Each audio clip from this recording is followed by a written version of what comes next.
जय हिंद, नमस्कार मित्रों, आपका स्वागत है आपके YouTube channel all exam class के अंतर्गत।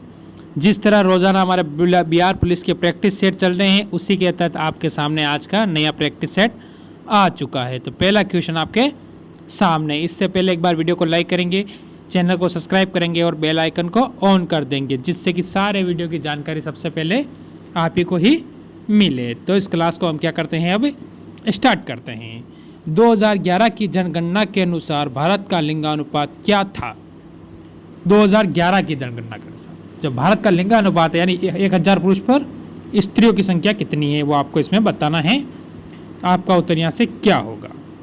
तो आपका उत्तर यहाँ से बन जाएगा 943। ऑप्शन आपका सी बिल्कुल सही और सटीक उत्तर यहाँ से बन जाएगा। टेक्सोल किस पेड़ से निकाला जाता है? उस पेड़ का नाम बताना है आपको। तो यहां से आपका उत्तर बन जाएगा सूची वृक्ष। ठीक है, ऑप्शन आपका ए बिल्कुल सही और सटीक उत्तर क्वेश्चन में बन जाएगा। भारत देश का दक्षिणतम बिंदु कौन सा है? दक्षिणतम बिंदु, ठीक है, कौन सा है वो बताना है।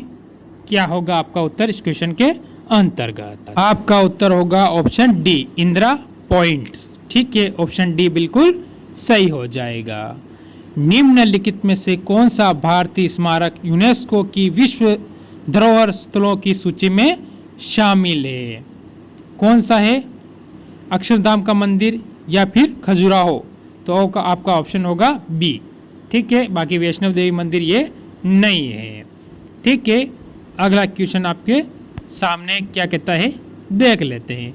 उस अंग्रेज व्यक्ति का नाम क्या था जिसने भारत आने के किया बाद स्पेल कॉलेज के दर्शन शास्त्र का अध्यापन और बाद में दीनबंधु के नाम से प्रसिद्ध हुआ?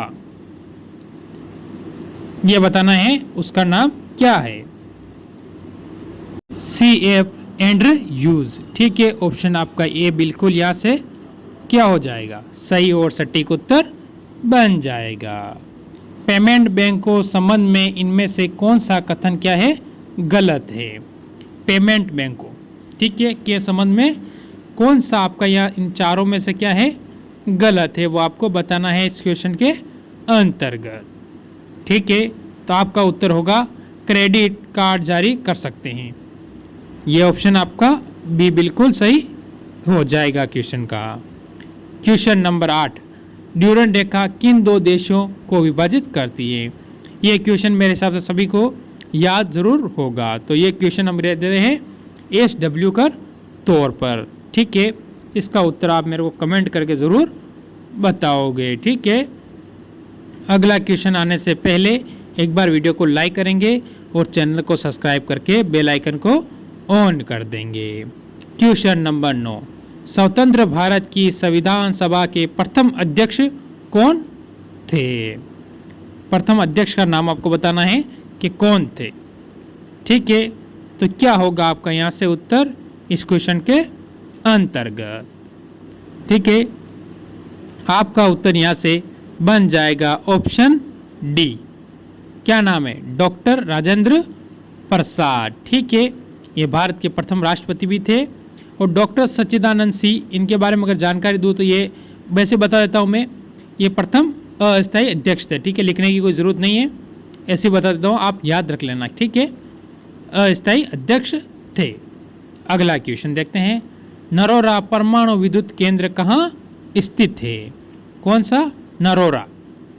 ठीक है, मध्य प्रदेश, महाराष्ट्र, उत्तर प्रदेश या हरियाणा? ठीक है, तो आपका उत्तर क्या होगा क्वेश्चन नंबर 10 का? कितने क्वेश्चन आपके सही होंगे लास्ट में ज़रूर कमेंट करके आप बताना। आपका उत्तर होगा उत्तर प्रदेश। ठीक है, ये ध्यान रखना है, उत्तर प्रदेश की राजधानी हो जाती है लखनऊ। इसके बाद हरियाणा की क्या होगी? चंडीगढ़। ठीक है, चंडीगढ़। ये घ म नहीं आपको किसी को लगेगा बस मर लिख रखा आपने, तो मैं सही घ सही कर देता हूँ आपका, चंडीगढ़। ठीक है, ये आपको ध्यान रखना है। इसके बाद आपको ले लो आगे महाराष्ट्र की। महाराष्ट्र की हो जाएगी मुंबई। ठीक है, और इसके बाद मध्य प्रदेश, तो मध्य प्रदेश की आपकी हो जाएगी भोपाल। ऑप्शन यहाँ से ठीक है, अगले क्वेश्चन पर चलते हैं। विजयनगर राजवंश के उस शासक का नाम बताइए जिसने 16वीं शताब्दी में शासन किया था। 16वीं शताब्दी में शासन किया था, ऐसा कौन है इनमें से, ये आपको बताना है। तो यहाँ से जैसे कि आपके सामने 4 नाम है, उसमें से हो जाएगा आपका ऑप्शन डी। क्या नाम है? कृष्णदेव राय। ठीक है। इस वंश की स्थापना कब हुई थी? क्या हुई थी स्थापना, यानी इस राज्य की, विजयनगर की, तो इसकी राज्य की स्थापना हुई थी 1336 ईस्वी में। ठीक है। इसके बाद स्थापना किसने की? 2 भाई थे। क्या थे? 2 भाई। ये आपको याद रखना है। भाइयों के नाम क्या थे? भाइयों के नाम हो जाएगा हरिहर और बुक्का। क्या हो जाएगा? प्लस बुक्का। दोनों भाई थे, और या प्लस बुक्का कर लो आप तो सही रहेगा, आपका पूरा क्लियर हो जाएगा यहाँ से। ठीक है। अगला क्वेश्चन, भारत का कौन सा जैव संरक्षण क्षेत्र bio reserve world network of biosphere research में शामिल नहीं है? तो उसका नाम क्या है, यह बताना है आपको। तो ये आपका रहेगा HW। ठीक है। क्वेश्चन नंबर आपका 13, हिमालय में धौलावीरा पर्वतमाला का एक भाग है, कौन सा भाग है? तो वो होगा मध्य हिमालय। ऑप्शन आपका यहाँ से सी बिल्कुल सही हो जाएगा। क्वेश्चन नंबर 14, बांस में फूल आना कारण क्या है बनता है? जो बांस में फूल आते हैं उसका कारण क्या बनता है, ये बताना है इस क्वेश्चन में। उसका कारण क्या बनेगा, क्या हो सकता है आपको उत्तर? क्या भूमि बंजर तो हो ही नहीं सकती फूल आने से? तो आपका उत्तर हो जाएगा चूहों की आबादी में वृद्धि होना। ऑप्शन आपका डी बिल्कुल सही हो जाएगा। क्वेश्चन नंबर अगला आपके सामने, देवी अहिल्याबाई होलकर हवाई अड्डा कहाँ स्थित है? कौन सा? देवी अहिल्याबाई। ठीक है। होलकर जो उनके नाम पर हवाई अड्डा है वो कहाँ पर है? इंदौर के अंतर्गत है। कहाँ है? इंदौर। ऑप्शन आपका यहाँ से सी हो जाता है। ये कहाँ है? ये मध्य प्रदेश के अंतर्गत है। इंदौर कहाँ है? मध्य प्रदेश राज्य के अंतर्गत स्थित है। अगला क्वेश्चन आपके सामने, चींटी के डंक में कौन सा अम्ल पाया जाता है? ठीक है। 1 मिनट देखते हैं पीछे। ठीक है। कौन सा अम्ल पाया जाता है? यह पाया जाता फॉर्मिक अम्ल। ठीक है। अगला क्वेश्चन आपके सामने, दूसरी वंदे मातरम एक्सप्रेस किन 2 शहरों के बीच चलती है? दूसरी वाली। ठीक है। किन 2 शहरों के बीच में चलती है?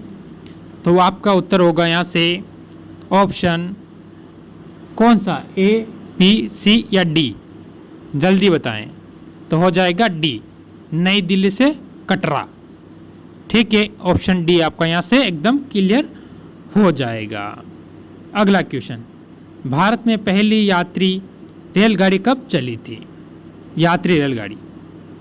ठीक है। भारत में रेलगाड़ी कब चली थी? तो आपको पता होना चाहिए कि भारत में रेलगाड़ी चली थी 1853 में। ठीक है। ये 34 किलोमीटर का इसने क्या किया था, सफ़र तय किया था इस गाड़ी ने। ठीक है। ये आपको ध्यान रखना है। फतेहपुर सिकरी स्थित बुलंद दरवाज़ा अकबर द्वारा, चलो एक क्वेश्चन गलत है, छोड़ दो आप पूरा। भारत में प्रोजेक्ट टाइगर किस वर्ष शुरू किया गया था? ये बताना है आपको, किस वर्ष शुरू किया गया था भारत में टाइगर प्रोजेक्ट? वो किया गया था 1973 के अंतर्गत। ऑप्शन आपका बी बिल्कुल सही और सटीक उत्तर इसमें बन जाएगा। सन 2001 की जनगणना के अनुसार बिहार का लिंगानुपात कितना है? ये तो आप सब बिहार वालों को पता होगा। तो ये हम क्या रखते हैं, आपका HW रख लेते हैं, जिससे कि आप इसका आसानी से उत्तर हमें दे सकोगे। ठीक है। तो क्या होगा आपका उत्तर? यहाँ से क्या करें, HW कर दें कि उत्तर बता दूं मैं? आपकी इच्छा हो जो तो आपको HW ही दूंगा मैं। ठीक है। ऑप्शन आपको यहाँ से कमेंट करके मेरे को बताना है कि भाई 21 नंबर क्वेश्चन का सर उत्तर ये है। निम्न में से कौन सी नदी सबसे अधिक पानी बहाती है? सबसे अधिक पानी, ऐसी कौन सी है जिसमें सबसे अधिक पानी बहता है? उसका नाम होगा अमेजन। Option A. ठीक है। आपको पता होना चाहिए विश्व की सबसे क्या है, चौड़ी नदी है। विश्व की सबसे चौड़ी नदी है, ये आपको याद रखना है। ठीक है। और जैसे कि आपको इसके बाद देखो तो गंगा पे नज़र डाल लेते हैं हम, तो ये भारत की सबसे लंबी नदी है, भारत की सबसे लंबी नदी है, ठीक है। सबसे, आपको ये की सही दिखाई नहीं दे रहा होगा मेरे हिसाब से, की थोड़ा बिगड़ गया, मैं इस की को सही कर देता हूँ, बाकी कोई बोलेगा सर ये तो गलत लिख रखा आपने। तो क्या करते हैं, भारत की सबसे लंबी नदी कौन सी है, गंगा हो जाती है, ठीक है। ये आपको याद रखना है, लंबी नदी हो जाती है। इसकी लंबाई कितनी है वो आप मेरे को कमेंट करके ज़रूर बताओगे।